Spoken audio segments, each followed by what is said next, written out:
السلام علیکم ورحمۃ اللہ وبرکاتہ۔ قرآن پاک کو یہ اعزاز حاصل ہے کہ اللہ تعالیٰ نے اسے کلام اللہ کہا ہے، اپنا کلام کہا ہے، یعنی اللہ تعالیٰ اس کے اندر باتیں کرتا ہے، یہ اللہ تعالیٰ کی گفتگو ہے۔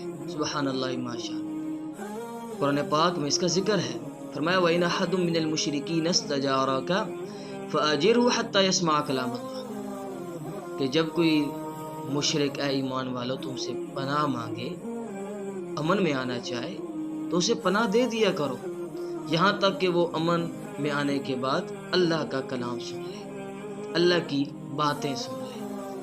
دوسری جگہ فرمایا یریدون ان یبدلوا کلام اللہ، یہ کافر لوگ چاہتے ہیں کہ یہ اللہ کا کلام بدل دے۔ تو قرآن پاک کو اللہ تعالیٰ نے اپنا کلام کہا ہے، یہ قرآن کا بہت بڑا اعزاز ہے۔ اس لفظ کے اندر کتنی الفت ہے، کتنی محبت ہے، کلام اللہ، اللہ کی باتیں۔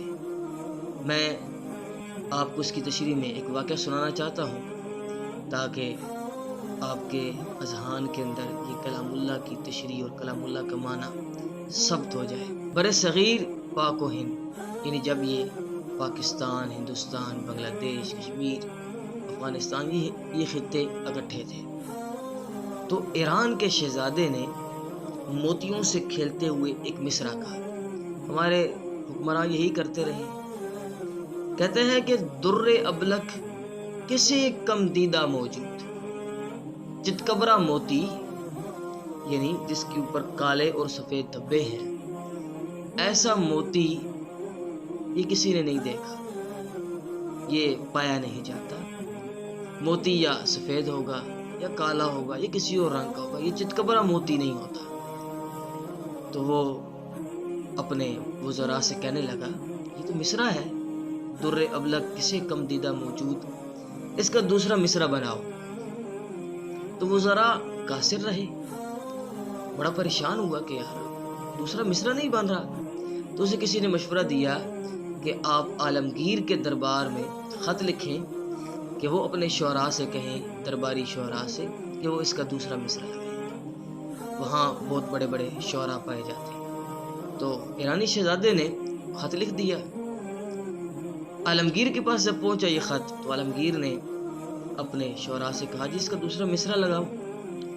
تو شعراء بھی قاصر رہے، بات مشہور ہو گئی۔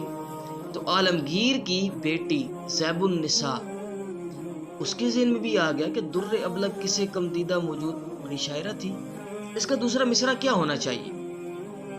ایک دن وہ سرما لگا رہی تھی، تو سرما لگاتے ہوئے آپ نے دیکھا اکثر آنکھ سے پانی گر جاتا ہے، وہ جو قطرہ ہوتا ہے آنسو کا، پانی کا، وہ قطرہ سرمے کی آمیزش والا ہوتا ہے، اس کے اندر سرما بھی شامل ہوتا ہے۔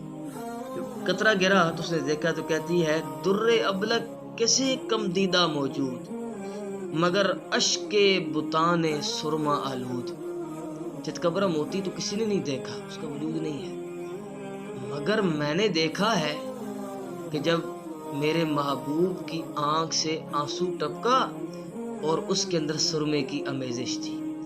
تو آنسو سفید ہوتا ہے اور سرما اور آنسو سفید اور کالا موتی ہو گیا، اس نے آنسوؤں کو موتی کہا۔ عالمگیر نے فوراً یہ دوسرا مصرع لکھ کے ایران کے شہزادے کو بھیجا کہ مصرع تو تیار ہو گیا۔ ایران کا شہزادہ پڑھ کے بڑا حیران ہوا، تو اس نے عالمگیر کو دوبارہ خط لکھا کہ میں نے اس شاعر سے ملنا ہے، مجھے اس نے بڑا متاثر کیا ہے۔ عالمگیر کے لیے پہلے ایک مسئلہ تھا کہ وہ دوسرا مصرع لکھے شعر کا، اب اس کے لیے ایک اور مسئلہ کھڑا ہو گیا کہ وہ اپنی بیٹی کو کسی غیر سے کیسے ملے۔ ہمارے حکمراں جیسے بھی تھے غیرت مند تو تھے، یہ ان کے اندر بات ضرور تھی۔ تو عالمگیر اپنی بیٹی زیب النساء سے کہنے لگا بیٹی کیا مشورہ دیتی ہو، میرے اوپر تو ایک اور آزمائش آ گئی۔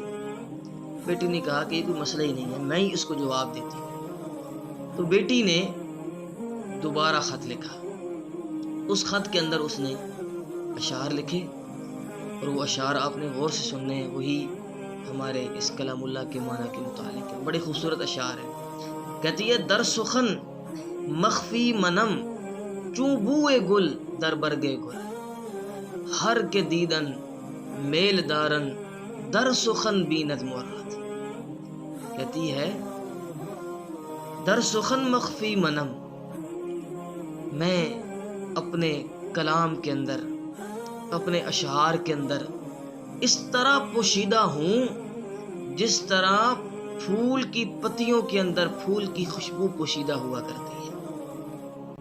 ہر وہ شخص، ہر کے دیدن میل دارن، ہر وہ شخص جو مجھے دیکھنا چاہتا ہے، مجھ سے ملنا چاہتا ہے، مجھ سے ملاقات کرنا چاہتا ہے، تو وہ میرے کلام کو پڑھ لے.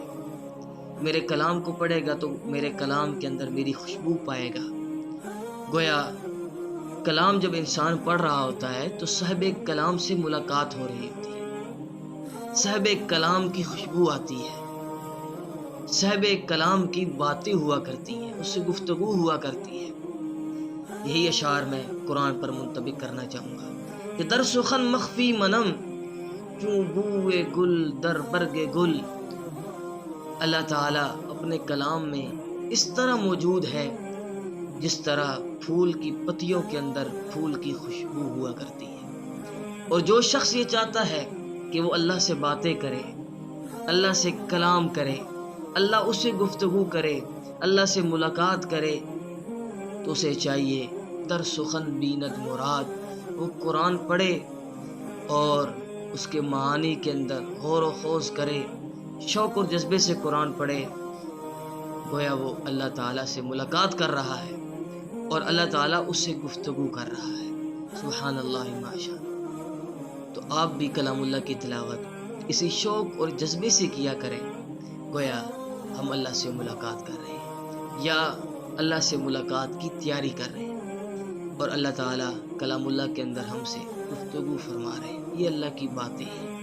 جب آپ یہ ذہن کے اندر رکھ کے کلام اللہ کی تلاوت کریں گے تو یقیناً آپ کو سرور آئے گا اور آپ شوق اور جذبے سے کلام اللہ کو سمجھنے کی کوشش کریں گے. اللہ تعالیٰ ہم سب کو عمل کرنے کی توفیق عطا فرمائے.